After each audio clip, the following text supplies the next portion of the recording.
Plan 1, slow population growth. The proposed solution, the one-child policy. After Mao's death in 1976, the Chinese government took steps to control population growth. In 1979, the government began a family planning program known as the One Child Policy.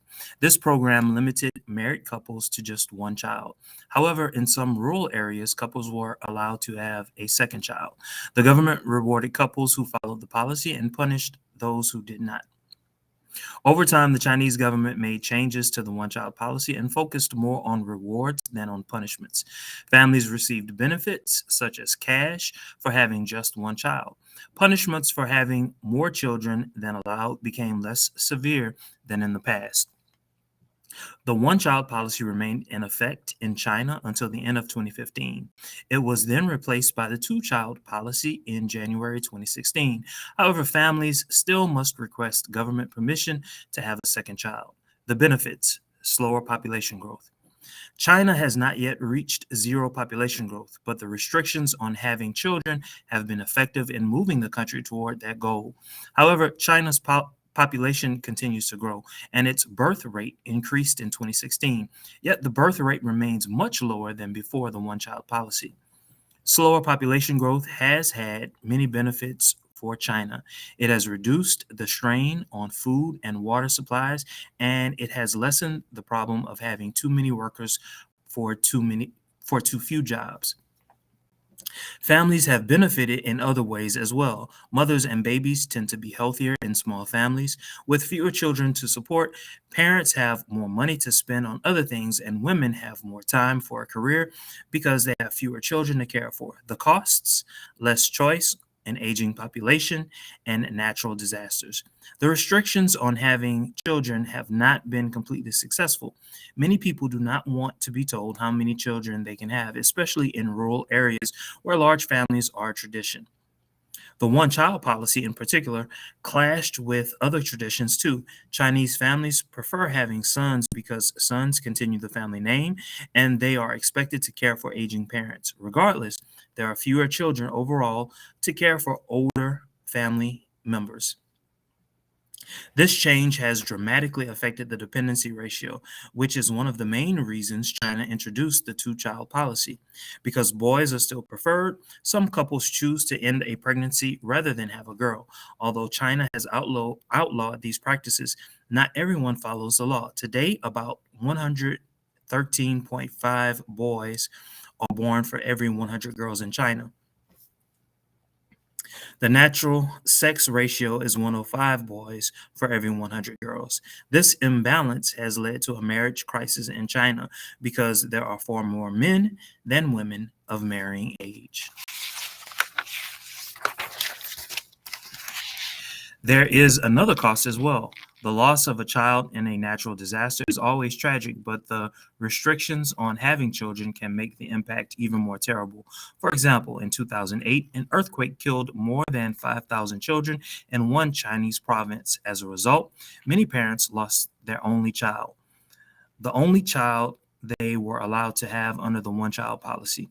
The government decided to permit these parents to have another child if they could. However, many were too old or otherwise unable to have children, making the disaster even more painful.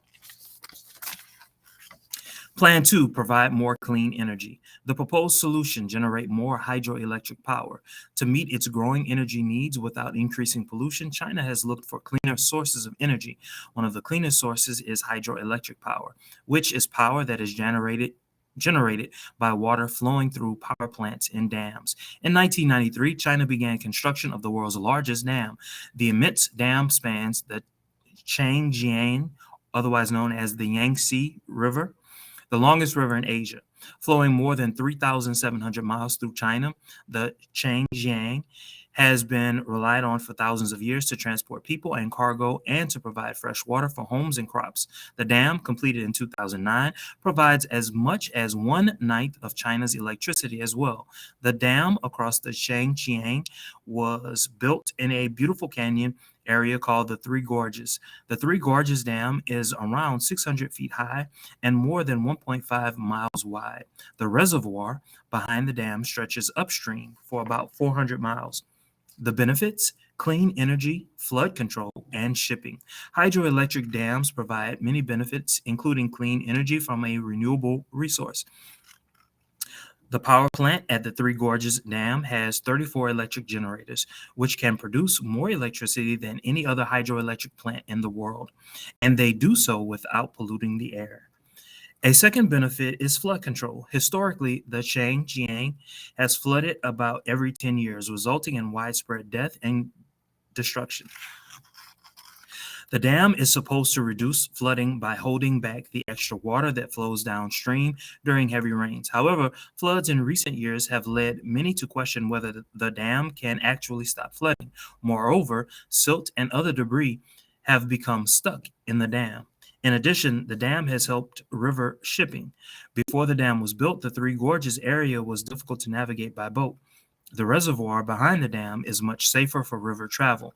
A ship elevator lifts boats from the river below the dam up to the level of the lake and locks move and locks move larger ships.